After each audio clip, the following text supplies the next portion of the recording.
لڑکا لڑکی تھے، دونوں بالغ تھے اور دوست وغیرہ بھی بیٹھے ہوئے تھے، باقاعدہ ایجاب و قبول کیا گیا، نکاح ہوا، کہتے ہیں ہم نے مذاق میں کیا، کیا حکم شرع ہوگا؟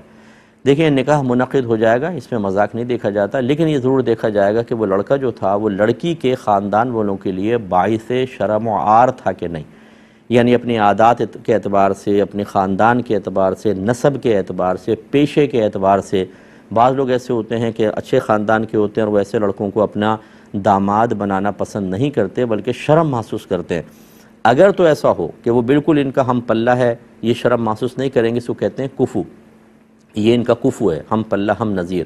اور اگر ایسا نہیں ہے تو غیر کفو کہلائے گا۔ تو عاقلہ بالغہ لڑکی اگر غیر کفو میں اپنے اولیاء کی اجازت کے بغیر نکاح کرے تو مفتہ بہ قول کے مطابق یہ نکاح ہوگا ہی نہیں، پھر تو یہ نہیں ہوگا نکاح اگر وہ لڑکا، لیکن اگر وہ لڑکا کفو ہے بلکہ لڑکی کے خاندان سے بھی فرض کر لیں اعلیٰ ہے، تو صرف مذاق میں یہ کہنا کہ جی ہم نے تو مذاق کیا تھا، ایسا نہیں مانا جائے گا، یہ دونوں میاں بیوی ہو جائیں گے۔ دو گواہ موجود ہیں، اگر مہر مقرر نہیں ہوا تو بھی میں نے کچھ دیر پہلے ہی آپ کو عرض کیا تھا کہ مہر کا ذکر نہ کرنا یہ نکاح کو خراب نہیں کر دیتا، مہر مثل لازم ہو جائے گا۔ ہاں اگر لکھا ہوا ہے نکاح نامے میں اور آپ نے ذکر نہیں کیا تو کہا ہی جاتا ہے بھئی ایجاب اس کے ذکر کے بغیر کمپلیٹ نہیں ہوگا، لیکن بہرحال نکاح ہو جائے گا، تو اس لیے یہ نکاح ہو گیا چاہے مذاق میں کیا ہو، اب اس کو بھگتنا پڑے گا۔